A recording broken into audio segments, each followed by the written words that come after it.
नमस्कार दोस्तों, फ्रिज में जो भी टूल्स इस्तेमाल होता है, सारा टूल्स के बारे में, कौन कौन सा टूल्स आएगा और प्रॉपर किसका किसका कैसे इस्तेमाल करते हैं और कहाँ इस्तेमाल करते हैं, पूरा इस वीडियो में बतलाएंगे। और लास्ट तक बने रहेगा। इंस्टॉलेशन में कौन कौन से टूल्स आते हैं उसके बारे में भी बताया जाएगा पूरा आपको। सबसे पहले बेसिक चीज बतलाते हैं आपको, जो हर एक काम में हमेशा इस्तेमाल में आता है। कैसे?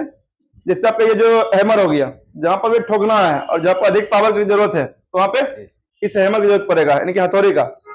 उसके बाद जो आपको नोज पिलास और पिलास, जहां पर वायर कटिंग करना, मुझको फैलाना है, काटना है, जोड़ना है, उस सब जगह पे कॉम्बिनेशन प्लाई और नोज पिलास दोनों का जरूरत पड़ने वाला। जिसके बारे में सबको पहले से मालूम है तो उसके बारे में ज्यादा बतलाएंगे नहीं। सलारेंज, अलग अलग साइज के नट को खोलने के लिए, कसने के लिए इसका इस्तेमाल कर सकते हैं, दोनों साइज का, 8 नंबर और 10 नंबर। उसके बाद होता है आपका स्क्रू ड्राइवर और टेस्टर। टेस्टर बारे में सबको मालूम है पहले से ही। स्क्रू ड्राइवर अपना जाएगा मीडियम साइज, बड़ा साइज, और जो रहेगा एक स्मॉल, जिसको लट्टू स्क्रू ड्राइवर बोलते हैं, वो भी रखना, ताकि फील्ड में आपको हर एक जगह पे जरूरत पड़े, जगह जहां जैसा जरूरत पड़े उसके हिसाब से जो आप काम कर सकते हैं। अब देखिए छोटा जो एक चीज और है, टी-रिंच, जहां पर ऐसा जगह पर कंजेस्टेड जगह जहां पर आपका हाथ नहीं पहुंच सकता, सलाइन से नहीं खोल सकते हैं, तो वहां पर टी-रिंच से आसानी से लगा के खोल सकते हैं। जैसे फास्टनट वगैरह कसना खोलना। उसके बाद कलम मीटर। कलम मीटर के बारे में आपको हमेशा, जब इलेक्ट्रिकल वाला काम कर रहे हैं, इलेक्ट्रिकल लाइन में, चाहे एसी करिए चाहे फ्रिज काम करिए, तो उसमें हमेशा इसका जरूरत पड़ने वाला। आप इसका इस्तेमाल किस तरह से करिएगा, है कि नहीं? अब मेनली रूप से कलम मीटर हम लोग एसी फ्रिज काम करते हैं, तो एसी फ्रिज में इसका इस्तेमाल कहाँ कहाँ करिएगा? जब एसी वोल्टेज चेक करना हो, डीसी वोल्टेज चेक करना हो, रेजिस्टेंस चेक करना हो, कंटिन्यूटी चेक करना हो, कैपेसिटर चेक करना हो, इस सब जगह पर खास करके इसका इस्तेमाल करना, जिससे एम्पियर चेक करना हो, इस सारा कुछ आपको इसमें चेक हो जाएगा। इसका प्रॉपर इस्तेमाल कैसे किया जाता है, प्रैक्टिकली इसका एक अलग वीडियो हम बनाए हुए, तो उसमें जाके देख लीजिएगा। बाकी कैसे इस्तेमाल करना है एक एक चीज में बतलाएं, क्या क्या चीज कहां पे इसका इस्तेमाल कर सकते हैं। अब जब वायर कटिंग करना, जोड़ना है, टैप मारना है, तो वहां पर टैपिंग के लिए इलेक्ट्रिक टैप रहेगा ना, इलेक्ट्रिक टैप भी आपको हमेशा साथ में रखना पड़ेगा। अब आता है एक चीज और, जब एसी काम करेगा, फ्रिज काम करेगा, तो प्रेशर से संबंधित भी काम करना पड़ेगा। तो प्रेशर से संबंधित जब भी काम होगा तो वहां पे कौन सा काम होगा? मैनिफोल्ड गेजमीटर का। ये सिंगल सिंगल भी आता है और अलग अलग भी आता है। इसमें अलग अलग क्या रहेगा? जो अलग अलग आता है उसका नाम क्या होता है? एक प्रेशर गेजमीटर और एक का कंपाउंड गेजमीटर। अगर इसका नाम लीजिएगा, दोनों एक सेट है, तो इसको क्या बोलेंगे? मैनिफोल्ड गेजमीटर। अगर हम अलग अलग नाम लेंगे तो एक जो ब्लू वाला है इसको बोलते हैं लो साइड, यानी कि कंपाउंड गेजमीटर, और जो रेड वाला है इसको बोलते हैं हाई साइड, यानी कि प्रेशर गेजमीटर, है कि नहीं? और ये उसका कंट्रोलर वाल्व हो गया। यहाँ पर जो है ट्रांसपेरेंट ग्लास है, जहां से हम लोग क्या रेफ्रिजरेंट चेक कर सकते हैं, जो गैस यहाँ पर जा रहा है कि नहीं जा रहा, ये पास हो रहा कि नहीं हो रहा, यहाँ पर चेक करने के लिए यहाँ से कंट्रोल कर सकते हैं, और सारा प्रेशर यहाँ पर चेक कर सकते हैं। इसमें जो भी प्रेशर चेक करेंगे, मेनली एसी और फ्रिज में पीएसआई वाला हमको देखना, एसी और फ्रिज दोनों में।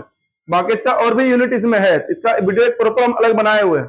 इसमें और एक चीज ध्यान रखना, पाइप के लिए, जब आप गैस का काम कर रहे हैं, फ्रिज में हमेशा R134 ए नंबर पाइप का यूज करना। जैसे आपको दिखलाते हैं इसमें पाइप कितना टाइप होता है कि नहीं। आपसे अगर पूछा जाए कि ये जो चार्जिंग पाइप है, इसको बोलते हैं चार्जिंग पाइप, कितने टाइप होता है, तो बोलना दो टाइप का है, एक R22 और एक R32। R32 से 410 एक होता है और 22 एक होता है। 22 नंबर में 834 और 600 ये सब के सब उसी में आ जाएगा। अब इसमें ध्यान से देखिएगा तो दोनों जो पाइप पे जो दोनों साइड का मुंह है सेम है, सेम है। एक साइड से पिन होल लगा हुआ रहेगा, एक साइड से नहीं रहेगा, दोनों साइड के मुंह बिल्कुल सेम है। लेकिन जब भी पाइप चेक करिएगा, दोनों में देखना रबर लगा हुआ है कि नहीं रबर लगा हुआ। जब रबर लगा हुआ रहेगा और रबर के बराबर पिन है, समझ जाना बात बिल्कुल सही है और कहीं में फटा हुआ नहीं रहना चाहिए। ये R22 नंबर, यानी कि 22 नंबर सिस्टम यूज करना है। बाकी मैनिफोल्ड कैसे कैसे इस्तेमाल करना है ये पूरा एक अलग वीडियो बतलाया, प्रैक्टिकली और थियरी दोनों। और इसी में पाइप आता है आपका 410A। 410 क्या होता है? उसका दोनों साइड के जब मुंह देखिएगा तो उसका अलग अलग रहेगा। इन जब सिस्टम अगर कोई एसी है, वो 410 का एसी है, उसमें 410 गैस भरा हुआ, उसके सर्विस में जब लगाइएगा उसका मुंह क्या रहेगा? थोड़ा सा बड़ा रहेगा। यहाँ पे देखिएगा दोनों का मुंह क्या है, यहाँ पे एक का छोटा, एक का बड़ा है, बड़ा, यानी 410 वाला ये पाइप हो गया। अब R22 वाला हम 410 का पाइप लगाएगा? नहीं लगेगा। और 22 वाला हम 410 का वो भी नहीं लगेगा। ये चीज है। तो मैनिफोल्ड इसको बोलेंगे कॉमन पाइप, जो बीच में लगा हुआ है इसको कॉमन पाइप। ये हमेशा R22 नंबर ही पाइप रहेगा। बाकी जब सिस्टम लगा रहा है तो मीटर के सामने वाला पाइप हमेशा इस्तेमाल करना। प्रेशर चेक करना, बैक प्रेशर चेक करना, स्टैंडिंग प्रेशर चेक करना, प्रेशर डालना है, वैक्यूम करना है, गैस चार्ज करना, फ्लैशिंग करना, जो भी इस्तेमाल करना, उस समय आपको चार्जिंग पाइप और मैनिफोल्ड दोनों के साथ में इस्तेमाल करना पड़ेगा, तभी काम कर पाइएगा, नहीं तो काम नहीं कर पाइएगा। अब आ गया था सर्विस से संबंधित। सर्विस कैसे करिएगा? सर्विस करिएगा उसके लिए क्या चाहिए? Jet pump. ये आपका जेट पंप रहेगा और ये इसका जो रहेगा और पावर कॉर्ड रहेगा, जहां से इसमें पावर सप्लाई देंगे। और यहाँ जो पानी निकलता है उसका प्रेशर यहाँ पे दिखलाता कितना प्रेशर से पानी इसमें निकाल सकते हैं। दूसरा चीज यहाँ पे एक इनलेट पाइप रहेगा और एक आउटलेट पाइप रहेगा। ये जो पाइप आपको जो मुंह दिख रहा है ये वाला, ये इनलेट पाइप रहेगा। अब इनलेट पाइप जो रहेगा यहाँ पे क्या होगा, ये वाला मुंह दिख रहा है ना, ये डायरेक्टली जाएगा और ये क्या होगा इसमें इस तरह से जाकर के इस तरह से लग जाएगा पूरा ऊपर। और जैसे लग जाएगा तो ये वाला क्या करना, इसको पानी में डाल देना ये वाला मुंह को। और ये वाला जो दिख रहा है ये रहेगा आपका, चलिए पूरा बने हुए इसको, ठीक है समझाते हैं। और ये जो आपका प्रेशर गन, जिससे हम लोग क्या करना है प्रेशर मारना, इससे जो पानी प्रेशर में आएगा इसी से प्रेशर मारना, तो प्रेशर गन इसको बोलेंगे। और इसको बोलेंगे इनलेट पाइप। और इसको जो बोलने वाला है इसको क्या बोलेंगे, आउटलेट पाइप। इसको कैसे लगाएंगे, तो ये वाला मुंह दिख रहा ये वाला, इसको यहाँ पे आउटलेट पाइप में लगाएंगे, यहाँ पे और इसको अंदर डाल के इसको क्या करेंगे कस देंगे। कसने के बाद क्या करेंगे, ये जो मुंह दिख रहा है इसको कहाँ लगाएंगे, प्रेशर गन में लगाएंगे। इस तरह से लेंगे, इसको यहाँ पर डाल करके इसको क्या करेंगे कस देंगे। उसके बाद यहाँ से कंट्रोल करने के लिए लगाया गया, यहाँ से अपना ऑन ऑफ बटन, इसको यहाँ से ऑन ऑफ कर सकते हैं। बाकी यहीं पूरा पूरा जो प्रेशर ये मशीन है आपका जेट पंप, ये यहीं से कंट्रोल हो जाएगा पूरा। इसको अलग कर लीजिए पूरा, ठीक है। अब जो इसी साथ में जब सर्विस कर लीजिएगा, सर्विस करने के बाद क्या होता है, टेम्परेचर मशीन कस्टमर को दिखलाना पड़ता है कि ऐसे आपका पहले कितना ठंडा दे रहा था, अब कितना ठंडा दे रहा, पहले कितना ठंडा हवा ले रहा था और कितना निकाल रहा था, उसके हिसाब से जो है ये टेम्परेचर चेक करने के लिए क्या है, इसको बोलेंगे थर्मोमीटर। यहाँ से क्या करेगा डिग्री सेल्सियस और फ़ारेनहाइट दोनों चेक कर सकते हैं। और ये जो बटन है ये आपका ऑन ऑफ करने के लिए। और ये जो है जहां पर टेम्परेचर चेक करना है ना, इसको वहां पर रखिए, इसको अपना हाथ में रखना। ये जो आपको बंधा हुआ है इसको यहाँ से क्या करना, खोल लेना। उसके बाद कैसे इस्तेमाल करना बतलाते हैं।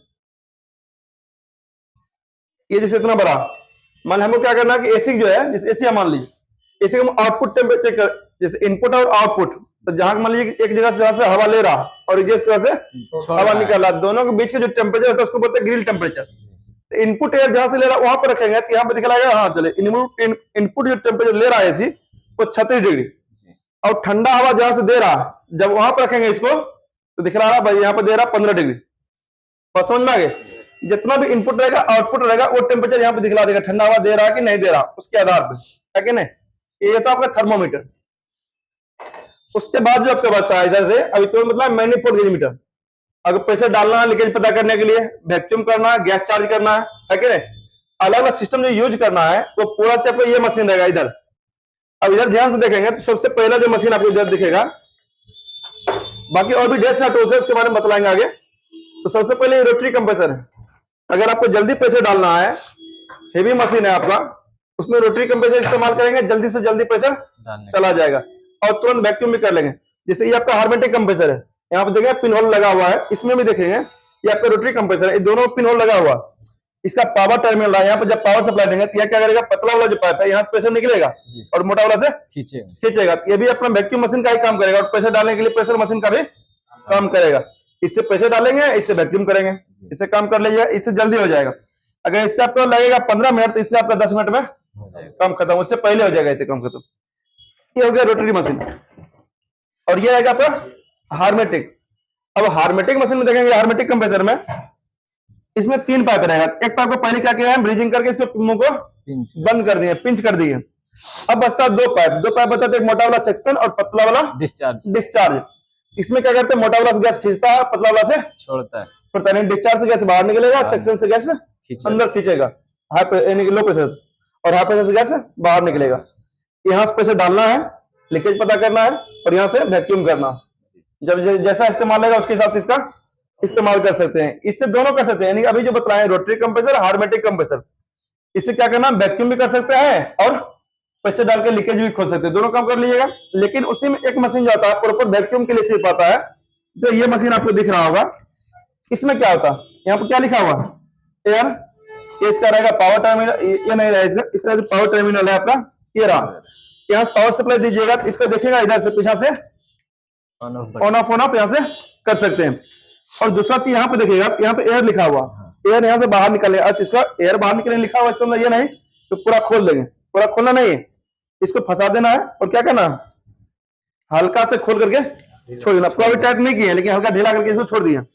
और यहां से देखेंगे ये वाला जो मुंह दिख रहा है, यहाँ से प्रॉपर ये क्या करेगा, वैक्यूम करने का काम करता है, यानी कि यहाँ से जो है एयर ये खींचने का काम करता है और यहाँ से एयर निकालेगा, बाहर निकालने का काम करता है, चारों पटा से एयर बाहर निकाल देगा।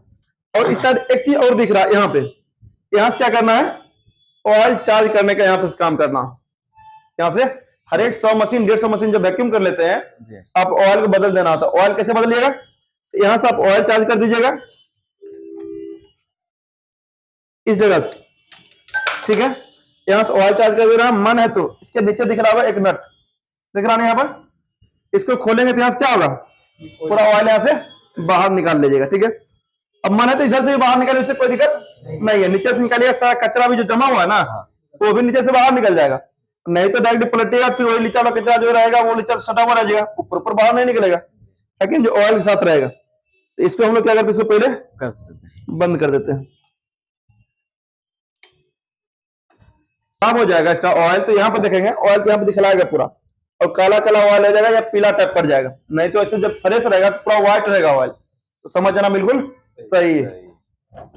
तो सेट कर लीजिए। और ये जो है दोनों काम करेगा, वैक्यूम का भी काम करेगा और प्रेशर डालने का भी काम करेगा।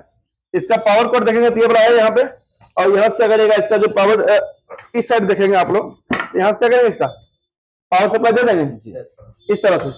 यहाँ से पावर सप्लाई देने के बाद यहाँ से आप इसको ऑन ऑफ करेंगे। उसके बाद जब इधर देखेंगे, ये दो चीज यहाँ पे दिख रहा होगा, यहाँ से क्या करना है, एक जो रहेगा आपका सेक्शन लिखा हुआ है, यहाँ पे थोड़ा नजदीक करिएगा, यहाँ पे क्या लिखा हुआ, SUC शॉर्ट में लिखा हुआ है, यहाँ पर सेक्शन मतलब यहाँ से गैस जो खींचने का काम करेगा। जब वैक्यूम करना तो इसका इस्तेमाल करेंगे, और जब हमको डिस्चार्ज यानी प्रेशर बाहर निकालना, कहीं प्रेशर डालना है तो इसका इस्तेमाल करेंगे।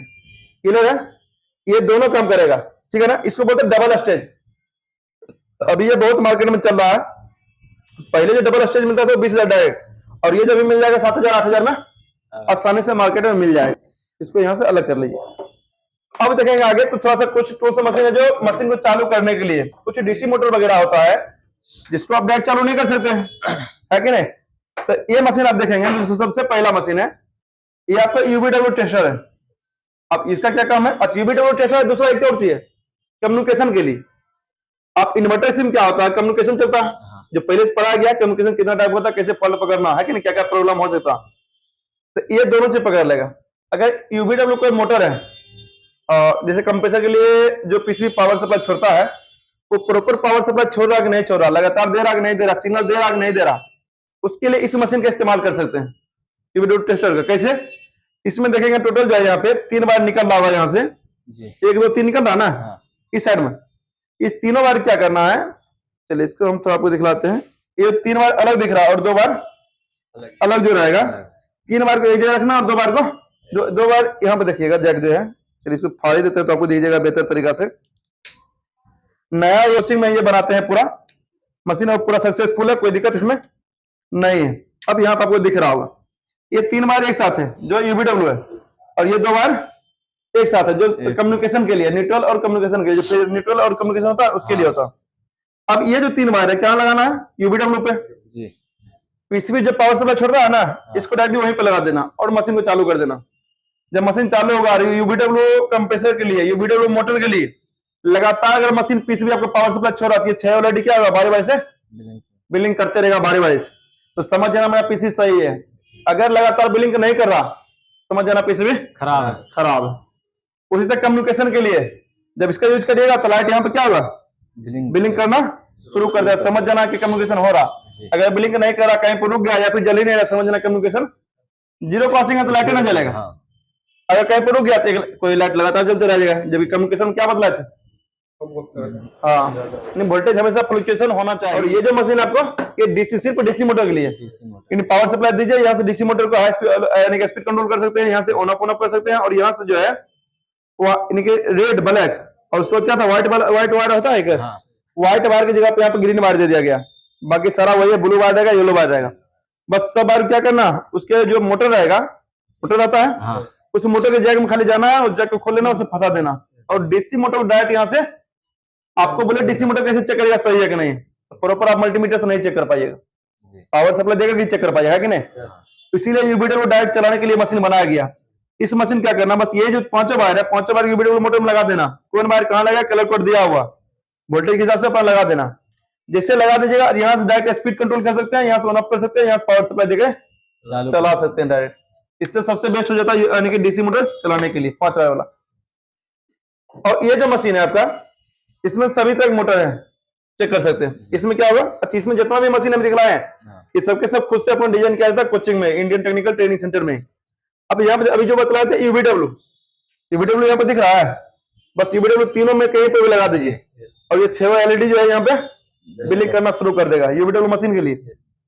अब दूसरा चीज है, यूबीडब्ल्यू अगर मोटर चलाना है तो यहाँ पर मोटर लगा दीजिए और डायरेक्ट यहाँ से कंट्रोल करें, चला भी सकते हैं और उस मोटर को लगा करके यहाँ पर चला भी सकते हैं, और वहां से जो किसी सिग्नल दे रहा नहीं दे रहा वो भी कंट्रोल कर सकते हैं यहाँ से।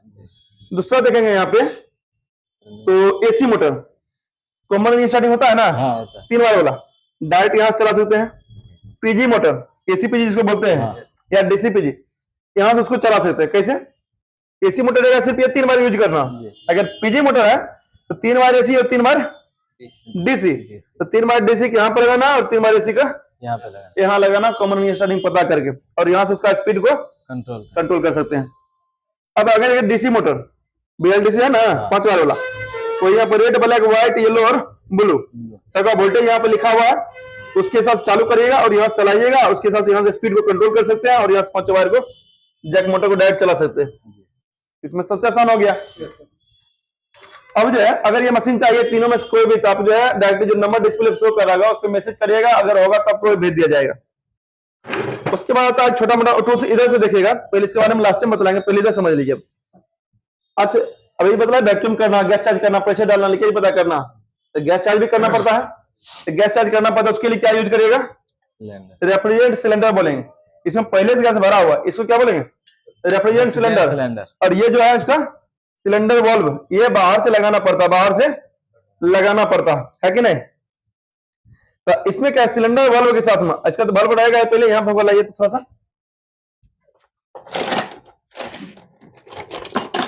नहीं चलिए, यहाँ पर सिलेंडर जो वाल्व रहेगा उसको ऊपर से लगा देना। सिलेंडर वाल्व पूरा ही है, इसका एक कंट्रोलर वाल्व ऊपर से लगा हुआ था, वो निकला हुआ, अगर मान ली गलती से वो निकला हुआ, अब क्या करेगा, इसका यूज कर सकते हैं, इस चाबी का यूज सिलेंडर वाल्व की इसको बोलेंगे, इसका इस्तेमाल कर सकते हैं। आराम से यहां से लगाएंगे, अलग अलग साइज के लिए, जैसा साइज रहेगा उसके हिसाब से इसका 4 साइज है, सेलेक्ट करिएगा, इसको लगा करके यहां से अपना गैस खोलना लगाना, इससे कंट्रोल पूरा कर सकते हैं। इसका भी इस्तेमाल आप समझ गए। और सिलेंडर का जो गैस चार्जिंग के लिए, इसमें गैस भरा हुआ रहेगा, इस गैस को अपना एसी में फ्रिज में जो भी रहेगा, जो गैस रहेगा उस गैस का इस्तेमाल आप कर सकते हैं। अब यहाँ पे देखेंगे तो अलग गैस ये भी है, ये रेडीमेड मार्केट में जो मिलता है R22 नंबर, ये रहेगा। उसके ऊपर क्या करना, सिलेंडर बल्ब लगेगा, इसके ऊपर इस टाइप का सिलेंडर बल्ब इसका अलग आएगा, ये फ्रिज का है, इसी टाइप इसको बोलेंगे सिलेंडर बल्ब। इसको ऊपर से लगाएंगे, उसके साथ क्या करेंगे, फिर यहाँ से खोलना लगाना, उसका इस्तेमाल कर सकते हैं। इसमें पहले से गैस भरा हुआ रहता है, इसके ऊपर से क्या करना पड़ना है, जो सिलेंडर बल्ब है इसको लगाएंगे, उसके बाद इसका इस्तेमाल बंद चालू करके गैस यहाँ से निकाल सकते हैं, ठीक है ना। इसको हटा लीजिए।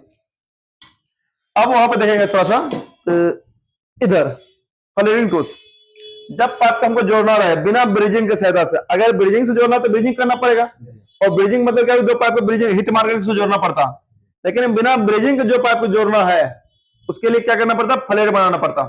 इसको बोलेंगे फ्लेडिंग सेट या फ्लेडिंग टूल्स। तो फ्लेडिंग टूल्स में पूरा सेट है ये, तो सेट में दोनों अलग अलग नाम लेना पड़ेगा, तो इसको बोलेंगे फ्लेडिंग योक और इसको बोलेंगे फ्लेयर ब्लॉक। ब्लॉक मतलब क्या होगा, इसमें पाइप को अलग अलग जितना भी साइज है ना, अच्छा ये भी 2 टाइप का था, 2 टाइप पे जाएगा, तो दोनों आपको दिखलाते हैं। इसको बोलेंगे ऑल इन वन। अब ऑल इन तो बढ़िया बनाने का सही बोला, इसको बोलेंगे ऑल इन वन फ्लेडिंग टूल्स। इसमें क्या होगा, जितना भी पाइप का साइज है ना वो सारा साइज इसी में आ जाएगा। और दूसरा देखेंगे, इधर आपको दिख रहा होगा सारा साइज इस पे लिखा हुआ है ना, सबका साइज लिखा हुआ, जिस साइज में पाइप रहेगा उस साइज में डालिए, उसके हिसाब से यहां से खोल करके इसमें डाल करके पाइप को डाल करके फिर उसके ऊपर डाल करके फिर इधर से लेकर के उधर आसानी से उसको कस दीजिएगा। कसने के बाद फ्लेट बनाना है, पाइप कटिंग करना है, ब्रिजिंग करना, जो करना है, इससे पाइप को पकड़ सकते हैं और फ्लेट इसमें बना सकते हैं। सारा साइज इसमें दिया हुआ, और इसमें क्या है, सारा साइज देखेंगे ऑटोमेटिकली यहाँ से हम लोग कंट्रोल कर सकते हैं। पाइप के अंदर ऐसे पाइप को डाल देना, कॉपर पाइप को, जैसे ये वाला डाल दिए, और फ्लेयर बनाना है, पकड़ लिए फ्लेयर बना सकते हैं कस करके, जो भी होगा। इसका इस्तेमाल प्रॉपर बतला है, वैसे इसमें कस सकते हैं, है कि नहीं। कसने के बाद जैसे ये पाइप देखिए पहले से फ्लेयर बना हुआ है, ये देखेंगे ये ऐसे रहता जी। पहले से फ्लेयर बना हुआ, बस यहाँ पे बतला रहे हैं शॉर्ट टाइम में। इतना पाइप को उतना ही बाहर निकालना जितना फ्लेयर बनता 45 डिग्री एंगल पर थोड़ा सा। अब इसको क्या करेंगे, इसके ऊपर से पहले 50 टाइट कर लेंगे। टाइट करने के बाद क्या करेंगे, फंसाएंगे। जब फंसाने का तरीका क्या है, इसको पहले ढीला कर लेना पूरा। ढीला करने के बाद क्या है, इसको देखना ये है कि प्रॉपर ये सट रहा कि नहीं सट रहा, ये एंगल पकड़ रहा कि नहीं पकड़ रहा। उसके बाद इसको बीच में पाइप के बीच में रखेंगे, इसको क्या करेंगे, टाइट करेंगे। जब टाइट करेंगे ध्यान देना ये है, इधर से पकड़ना चाहिए, इधर से भी पकड़ना चाहिए, नीचे भी पकड़ना चाहिए, साइड से भी पकड़ना चाहिए। अब पाइप के बीचों बीच पकड़ना चाहिए। पकड़ लिया ना, जब इसको कसेंगे पूरा इस तरह से पाइप के पूरा फ्लेयर बन जाएगा। फ्लेयर बनेगा, इसको खोलेंगे और देखेंगे पाइप पूरा जो है फ्लेयर बन गया। अब फ्लेयर इतना ही बनाना, पाइप का मुंह जो है कटना नहीं चाहिए, दरार नहीं होना चाहिए, तिरछा नहीं होना चाहिए। इस तरह से नहीं होगा, समझिएगा बिल्कुल आपका फ्लेयर बिल्कुल सही है। ज्यादा नहीं करना, नहीं तो पाइप कमजोर हो जाएगा। जब इस तरह से हो जाएगा तो सेम देखेंगे, इस तरह से पहले हम बना के रखे हुए हैं इधर, इसको बोलेंगे फ्लेयर। इसको क्या बोलेंगे, फ्लेयरिंग टूल्स। ये अलग अलग साइज के लिए, ये ऑल इन वन, एक ही साइज में सारा साइज आ जाएगा। और इसमें देखेंगे जो फ्लेयर बना है, तो फ्लेयर को कसना भी है ना जी, कसना। तो इसको बोलेंगे यूनियन। जो आपको यहाँ पर दिख रहा होगा, इसको क्या बोलेंगे, यूनियन। यूनियन, इसका इस्तेमाल करेंगे। इसको क्या बोलेंगे, फ्लेयर नट। फ्लेयर नट। और यही चीज देखेंगे, ये जो पाइप है, इसको कॉपर पाइप, उस साइज कॉपर पाइप रहेगा। अब 1/4 इस्तेमाल करते हैं, 3/8 इस्तेमाल करते हैं, 1/2, और सबसे बड़ा जो पाइप हम लोग एसी में यूज करते हैं खास करके आरएसी में, वो 5/8, उसके बाद 1/2, उसके बाद 3/8, और उसके बाद 1/4। यानी सबसे छोटा 1/4, उससे बड़ा 3/8, उससे बड़ा 1/2, उससे बड़ा 5/8 फुल वाला। ये जो है 3/8 है। अब इसका माने इसमें कसना, इधर से पाइप कसा हुआ ना, जोड़ा हुआ, अब इसको भी कसना। इसको क्या करें, आराम से इसके मुंह पे देखेंगे प्रॉपर फ्लेयर बैठ गया। अब इस नट क्या करेंगे, आराम से इसके ऊपर कस देंगे। लेकिन कसने से पहले टेफ्लॉन टैप का इस्तेमाल करना।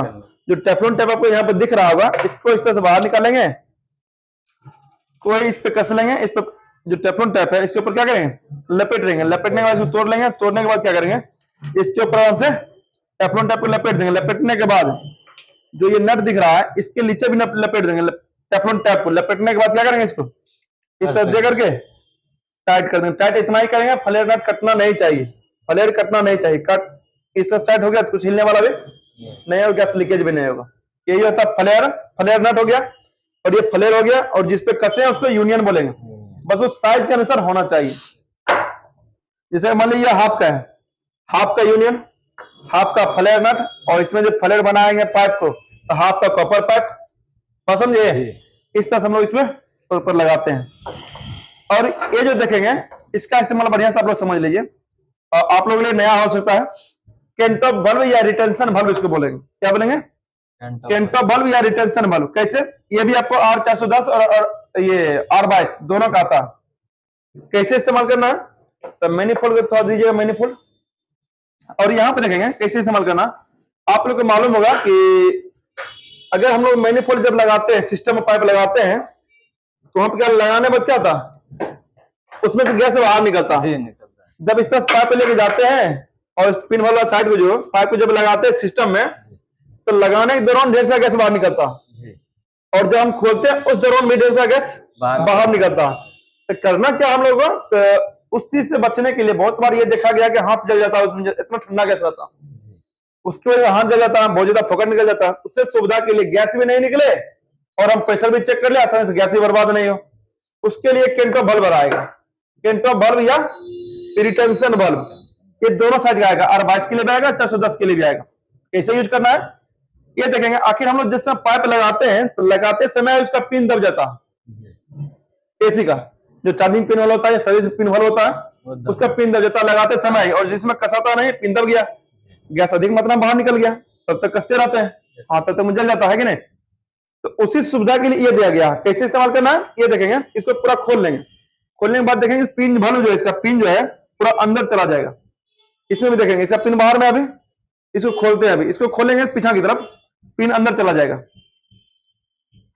दिख रहा होगा आपको पिन अंदर जाते हुए, जी अंदर चला गया।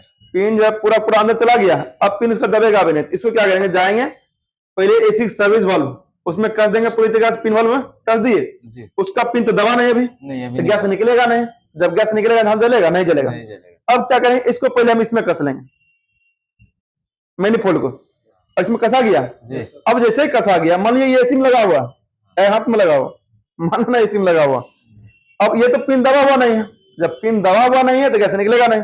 अब सही तरीके से लग गया, वहां पर भी सही तरीके से लग गया, तो हम क्या करेंगे यहाँ पे इसको कस देंगे। अब इसको कसेंगे, जैसे इसको कसेंगे तो ये जो है सॉफ्ट है इसका अंदर जाएगा, ऐसे कसते जाएंगे, देखेंगे इस तरह से मेरा हाथ जो है बाहर निकलते जा रहा है, आ गया, हाँ ये पिन अंदर चला गया। अब जैसे पिन, अब देखेंगे इसका पिन बाहर आ गया, इसका पिन दबेगा, उसका प्रेशर निकलेगा और सिस्टम पाइप में जाएगा, और पाइप में जैसे जाएगा तो मीटर में यहाँ जाएगा, ये पाइप कॉमन में लगा, ये पाइप यहाँ पर लगेगा, कहाँ चला जाएगा सिस्टम में चला जाएगा, यहाँ पे ये लगा होना है, ये पाइप यहाँ पर लगेगा। इस तरह से कंट्रोल इस्तेमाल कर लीजिएगा। जी और खोलने वक्त क्या करना, ये ध्यान देना जरूरी है, खोलने वक्त इससे नहीं खोलना, पहले उसको पहले इसको खोलेंगे, जो कैसे था ना, पहले इसको क्या करेंगे खोल लेंगे। खोल लेंगे। अब खोल लिए, अब पिन अंदर चला गया, अब उसका पिन छूट गया, जिस पाइप में गैस है इस पाइप में ही गैस रह जाएगा, आराम से इसको खोलेंगे, गैस हो जाएगा, अभी नहीं कोई दिक्कत नहीं नहीं, एकदम बहुत सुविधा का काम है, हर एक टेक्नीशियन को ये चीज लेना जरूरी है। अब रख लीजिए, टेफ्लॉन टैप भी बतला ही दिया है। अब यहाँ पर फ्लेयरिंग के लिए जो अभी बतलाए थे जस्ट थोड़ा देर पहले, फ्लेयर बनाने के लिए, फ्लेयर बनाने के बाद इस फाइल का इस्तेमाल जरूर करना। आप लोग ये मोटा वाला फाइल नहीं लेना, पतला वाला फाइल लेना, मेरे पास मोटा वाला फाइल था, बस फाइल दिखला दे, नहीं रेती बोलेंगे इसको, इसको जब फ्लेयर बनाएंगे ना तो वो साफ करने के लिए, ऊपर से घिसने के लिए, ताकि वो चिकनापन है वो प्रॉपर आ जाए, दरार नहीं आए फ्लेयर बनाने के दौरान, इसका इस्तेमाल और कर लेंगे। अब देखेंगे जब पाइप को कटिंग करना हो तो पाइप कटिंग, अलग अलग पाइप कटिंग करना, ये क्या रहेगा, ट्यूब कटर या पाइप कटर, ये पाइप कटिंग करना या तो ट्यूब भी तो इसी को बोलते हैं। जी इसको कटिंग करना है तो हम लोग क्या करेंगे, ट्यूब कटर का सारा साइज इसी में आ जाएगा, ये अलग अलग साइज का आता है, ट्यूब कटर भी अलग अलग बड़ा साइज छोटा साइज आता है, लेकिन लगभग यही साइज में पूरा लगभग क्लियर हो जाता। इसको इस तरह से फंसाना, बिल्कुल बीच में इसको क्या करना, कस देना है, कस देना है, और उसके बाद इसको घुमाना है, घुमाना, 4 से 5 राउंड घुमाइएगा एक ही जगह पे, जी उसके बाद क्या होगा, ये कट जाएगा, बिल्कुल इस तरह से कट गया। बराबर कट के बाहर निकल जाएगा। ठीक है, इस तरह ट्यूब कटर को जब भी काटने के पाइप की जरूरत पड़ जाए तो ट्यूब कटर का इस्तेमाल करेंगे। अब आता है ब्रिजिंग से संबंधित, पाइप को जब जोड़ना हो, दो पाइप को लाइए, जब दो पाइप को जोड़ना हो यहाँ पे इस तरह से, इससे जुड़ेगा नहीं तो करना क्या पड़ेगा, स्विचिंग करना पड़ेगा। ये आपको स्विचिंग दिख रहा है, ये ऑल इन वन है, ये अलग अलग साइज भी आता है, ये साइज अलग आएगा, ये साइज अलग आएगा, ये साइज अलग आएगा, पहले आता था, लेकिन अब क्या है, एक ही साइज में सारा साइज। अब सबसे पतला लेना तो ये साइज हो गया, उससे भी मोटा ये साइज हो गया, उससे भी मोटा ये साइज हो गया, बस समझ गए ना, सारा साइज इसी में आ गया, उस पाइप में डाल देना और फ्लेयरिंग टूल से पकड़ लेना, इसके ऊपर में रख कर क्या करना, हैमर से मारना, बतलाते जब पावर की जरूरत पड़े तो हैमर लेना, इसको जब ठोकिएगा क्या ऐसे नहीं ठोकना, पहले क्या करना, फ्लेयरिंग टूल से पकड़ लेना, पकड़ के उसके बाद जब ठोकेंगे इसका मुंह फैल जाएगा, जब मुंह फैल जाएगा तो हम लोग क्या करेंगे, इसका ब्रिजिंग कर देंगे। हाँ, दूसरा पाइप जो काटे थे इसके, अब ऐसे ब्रिजिंग करें तो होगा नहीं, इसके अंदर डाल देंगे, ऐसे ब्रिजिंग करें तो होगा नहीं, इसके मुंह को फैलाएंगे, इसके अंदर जब डाल देंगे इस तरह से आराम से पकड़ लेगा, जब पकड़ लेगा तो हम इस पर क्या करेंगे, हिट मार के ब्रिजिंग कर देंगे। तो इसका टूल्स बतला देते फ्लेयरिंग टूल्स, लेकिन इसका इस्तेमाल क्या है, पाइप को मुंह को फैलाने के लिए, इसको बोलेंगे स्विचिंग टूल्स। जब ब्रिजिंग करना हो तो स्विचिंग करेंगे, और जब फ्लेयरिंग करना हो तो फ्लेयरिंग टूल्स का इस्तेमाल करेंगे। बात समझ गए, जब ब्रिजिंग करना हो तो स्विचिंग टूल्स का इस्तेमाल करेंगे, मुंह को फैलाएंगे, जब फ्लेयर नट को जोड़ना हो तो फ्लेयरिंग टूल्स का ही इस्तेमाल होगा। इसको लग ले। और एक चीज ये है, विंडो एसी में या ये क्या बोलते हैं फ्रिज में जब गैस चार्ज करना हो तो इस चार्जिंग पिन वाल्व का यूज कर सकते हैं इस तरह से। और ये उसका डेड नट या बोल सकते हैं उसका चाबी, इसको लगा के अंदर के जो पिन वाल्व है इसको आराम से फंसा करके खोल सकते हैं।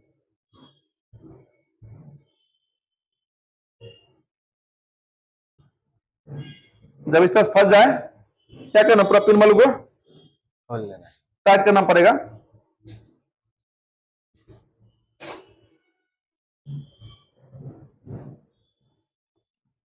हो गया जी।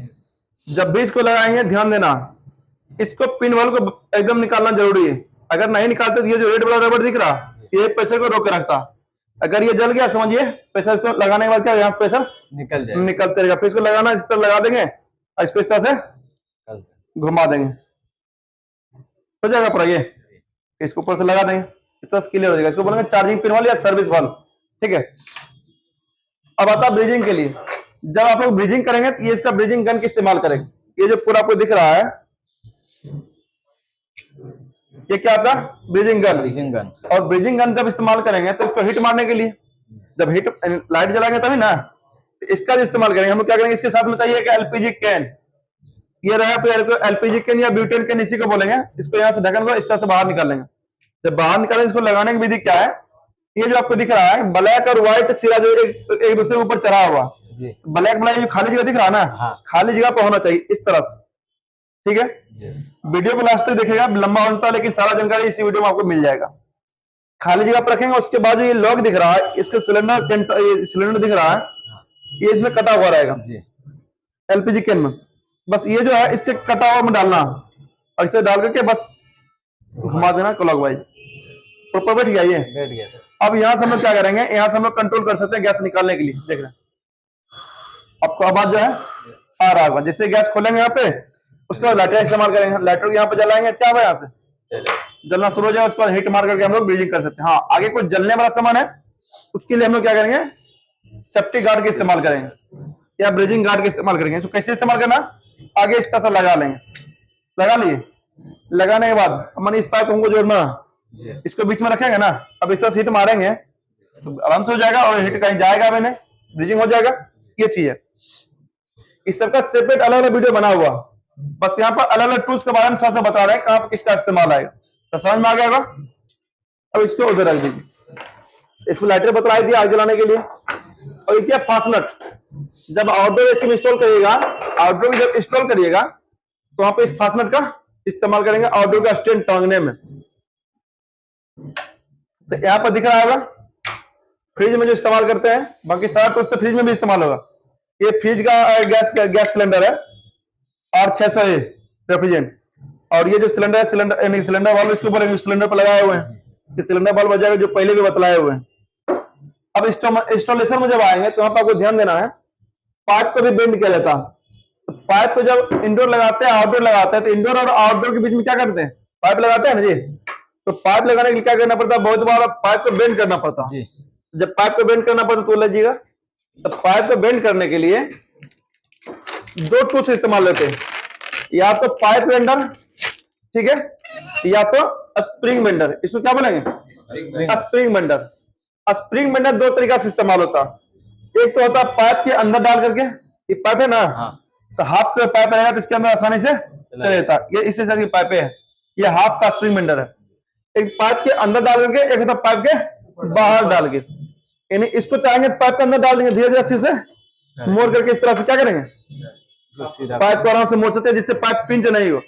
एक होता पाइप को ही इसके अंदर डाल देंगे, और ये रहेगा पाइप के ऊपर। उस तरह से इस्तेमाल भी कर सकते हैं इस स्प्रिंग बेंडर का, ठीक है। ये हो गया स्प्रिंग बेंडर, पाइप को मोड़ने के लिए था। और ये जो है आपको पाइप बेंडर है कि नहीं, वो स्प्रिंग की मदद से पाइप को बेंड करते हैं, लेकिन पाइप को बेंड करना है, लेकिन किसकी मदद से, इसके मदद से। इसको क्या बोलते हैं, पाइप बेंडर। इस सबसे परफेक्ट है, इसका सबका अलग अलग साइज आता है, इसमें एक ही साइज मात्र है, हाफ साइज। ऐसे भी हाफ साइज और 3/8 और 1/4 क्वार्टर, इस सबको हाथ से मोड़ दिया जाता है, लेकिन हाफ साइज बहुत बार मुड़ जाता है, जिसको एक्सपीरियंस नहीं है उसके लिए। अगर पाइप को मोड़ना क्या करना, ये तो 3/8 पाइप है, आपको क्या करना कि हाफ साइज पाइप लेना। हंसाना कैसे है, ये तो ऐसे है, ऐसे ही रखना, बस क्या करना, सीधा पाइप है ना, इसको ऐसे डाल देना। ऐसे डाल दिए, तो मैंने इस तरह डाल दिए। अब क्या करें, पहले थोड़ा सा, हाँ ये दिख रहा होगा, इसको पहले इस तरह से लेंगे, इस तरह से लेंगे बाद बिल्कुल 90 डिग्री यानी 0 to 0 मिलाएंगे। देखिए पीछा कर लिए, अब इसको इस तरह से बैठाएंगे। अब देखिए 0 to 0 अगर मिले तो नजदीक करिए, यहाँ पे ये मिल गया। ये जब बराबर मिल जाए तब इसको घुमाना। अगर गलती से पहले घुमाते हैं, ये कहीं ना कहीं बेंड होने का चांस है, ये दिमाग बैठा लीजिएगा। ये मेन चीज देखना होता, जब बराबर बैठा लिए समझ आप कम कर लीजिएगा। अब इसको लेना इस तरह से, पकड़ रखिएगा पाइप को, हाँ इस तरह से क्या करना है, इसको घुमाना है। तो ऊपर 90 डिग्री पे जितना मोड़ना उतना मोड़ सकते हैं, पाइप जो है आपका पिंच भी नहीं होगा, ठीक है ना। चलिए इसको निकाल लीजिए, इस तरह कर लीजिएगा जी। वो आपका 3/8 पाइप था, जबकि इसका हाफ का, यानी कि जो साइज का पाइप रहेगा उसी साइज का पाइप बेंडर भी लेना, तभी जाकर प्रॉपर हो पाएगा। तो बीच में जगह नहीं बचना चाहिए, मेनली यही होता। अब देखिएगा जब ब्रीजिंग करना, तो ब्रीजिंग के लिए बतलाते हैं, एक ब्रीजिंग रड भी होता है कि नहीं। ब्रीजिंग करने के लिए ब्रिजिंग करने के लिए बतलाए थे। तो ब्रिजिंग करेंगे कैसे, तो ब्रिजिंग रड भी चाहिए ना। यही आपका ब्रिजिंग रड है। इसको जब लाल हो जाता है तो वहां पर हम लोग जब सटाते हैं तो ये क्या होता है, गलना शुरू होता है। जैसे चारों पटा ब्लॉक हो गया, बस छोड़ देते हैं, इसको बोलेंगे ब्रिजिंग रड। और साथ में मतलब जब कॉपर और आयरन जोड़ते हैं तो वहां पर सुहागा इस्तेमाल होता है, फर्स्ट सपोर्टर जिसको बोलते हैं। व्हाइट होता है वो यहाँ पे है नहीं, खोजना पड़ेगा। अब आते हैं इंस्टॉलेशन के लिए। इंस्टॉलेशन जैसे हैमर के बारे में पहले से बतलाए हुए हैं, जहां पर ठोकना पड़ जाए, कागज की जरूरत पड़े तो वहां पर इसका इस्तेमाल करना। अब आता है ड्रिल मशीन, इसका इस्तेमाल करेंगे। ड्रिल जब भी इंस्टॉलेशन हो तो इसके बिना इंस्टॉलेशन कर ही नहीं सकते, चाहे विंडो है चाहे स्प्लिटर है कि नहीं। जब ड्रिल करना तो ये मशीन आपका ड्रिल मशीन हो गया। अब इसके साथ हम लोग अलग अलग बीट इस्तेमाल करते हैं। अलग अलग जो बीट इस्तेमाल करते हैं, सबसे पहला जब इंडोर टांगते हैं, इंडोर या विंडो सी टांगने में भी और इंडोर स्प्लिट सी टांगने में भी। स्प्लिट जब इंडोर टांगे तो वहां पर कौन सा पहला बीट इस्तेमाल करेंगे, 6 नंबर। 6 नंबर बीट जो इस्तेमाल करेंगे, इसको दबा लेंगे, इसको अंदर रख करके फिर से दबा देंगे, चला गया। और ये बाहर जो नहीं आएगा। जब बीट करेंगे इससे, अब इंडोर टांगे तो इंडोर प्लेट टांगेंगे ना, प्लेट टांगने के लिए 6 नंबर बीट इस्तेमाल होता है। 1.5 इंच का स्क्रू और 1.5 इंच का गुल्ली, उसके साथ जो बीट आता है उसका इस्तेमाल करेंगे। और इससे ड्रिल करके क्या करेंगे, प्रॉपर काम हो जाए। इंडोर इंस्टॉल कर दीजिएगा। जब इंडोर टंग जाएगा तो इंडोर से लेकर के हम लोग आउटडोर तक पाइप बाहर निकालना होता, दीवार को छेद करना पड़ता। तो जब दीवार को छेद करना पड़े तो हम लोग क्या करेंगे, इसको बाहर निकालेंगे दबा करके, इसको 6 नंबर बीट बोलेंगे। 6 नंबर बीट इंडोर के लिए। अब उसके बाद आगे इंडोर टू आउटडोर के लिए जो होल करेंगे दीवार को, उसके लिए जो पहले इस्तेमाल में आता था ये 18 नंबर बीट, बाहर निकाले इसको। हाँ, ये जो बीट है पहले जो है आपका 18 इंच की दीवार को छेद करने के लिए ये इस्तेमाल होता था। इसको इसमें लगा करके उसके बाद क्या करना, ड्रिल मारिए और 18 इंच की दीवार को पूरा आर पार छेद कर दीजिए। तो उसमें दिक्कत क्या होता था कि टोटल 9 छेद करना पड़ता था। उसके बाद छेनी लीजिए, छेनी हथौड़ी लेके पूरा दीवार को तोड़ना पड़ जाता था। अब इसको काम में उतना इस्तेमाल नहीं होता 18 नंबर बीट का। अब इस्तेमाल होता है साथ में होल बीट का। होल बीट या कंक्रीट बीट बोलेंगे। अंदर वाला देखना बिल्कुल लगा हुआ रहना चाहिए, नहीं रहेगा फिर सही से नहीं कर पाइएगा। उसके बाद इसको लगाना है और इसको लगा करके बिल्कुल गोल है, जितना साइज में पाइप बाहर निकलेगा, जितना साइज में पाइप बाहर निकलेगा बस उतना ही पर चिन्हित कर लेना और वहां पर लगा के गोल बिल्कुल दीवार को छेद कर देगा। और दीवार आसपास जो है टूटेगा भी नहीं और बिल्कुल प्लेन छेद होगा एकदम डिजाइन से। तो सबसे बेस्ट आपका यही रहेगा। और जो भी इस्तेमाल करे उसका इस्तेमाल नहीं करे, ना कि इसका इस्तेमाल एकदम अवश्य करे। ये क्या रहेगा आपका, कंक्रीट बीट या होल बीट। अब इसी के साथ जो आता है 12 नंबर बीट। अब माने इंडोर से लेकर के आउटडोर पाइप लेकर चले गए। जब इंडोर से आउटडोर पाइप लेकर चले गए तो अब आउटडोर भी टांगना है। जब अब आउटडोर टांगे तो वहां पर ध्यान देना है कि 12 नंबर बीट इस्तेमाल करना है। जैसे ये वाला दिख रहा होगा, ये आपका 12 नंबर बीट। आउटडोर जब इंस्टॉल करिएगा तो आउटडोर का स्टैंड टांगते हैं। आउटडोर जब स्टैंड टांगे तो वहां पर क्या इस्तेमाल करते हैं, फास्टनट है कि नहीं, ये वाला फास्टनट। 8 नंबर फास्टनट के लिए 12 नंबर बीट वहां पे इस्तेमाल करना पड़ता। इसे फास्टनट लगाना, पहले ड्रिल मारना पड़ेगा, फिर फास्टनट को अंदर डालिएगा, उसको इसको कस करके फिर इसको बाहर निकालना पड़ता है, फिर वहां पे स्टैंड डाल करके इसको कसना पड़ता। तब जाकर क्या होता है, आउटडोर पूरा स्टैंड इंस्टॉल होता है। आउटडोर जब स्टैंड लग गया फिर आउटडोर रख करके नट बोल्ट की मदद से उसको कस देते हैं। इस तरह से इंडोर और आउटडोर पाइप को बाहर निकाल सकते हैं और आउटडोर इंडोर इंस्टॉल कर सकते हैं। यह था इंस्टॉलेशन के लिए। बाकी और कुछ भी अगर टूल्स छूट रहा है कमेंट बॉक्स में कमेंट करें, उसको अगला वीडियो में बता दिया जाएगा। अगर आपको कोर्स करना हो तो इंडियन टेक्निकल ट्रेनिंग सेंटर जो पटना में है, यहाँ आके कर सकते हैं। फुल्ली प्रैक्टिकल ट्रेनिंग मिलेगा आपको और सभी तरह के एसी, फ्रिज, पंखा, motor, stabiliser, inverter, LED TV, ये सब कुछ रिपेयर करने के लिए सिखाया जाता है। ये आपका क्लासरूम सिर्फ एक क्लासरूम है, इस तरह का और भी क्लासरूम है जहां पर थ्योरी और प्रैक्टिकल पूरा सिखाया जाता है। कमेंट बॉक्स में नंबर होगा, इस पर आप कॉल कर सकते हैं या फिर व्हाट्सएप पे मैसेज कर सकते हैं।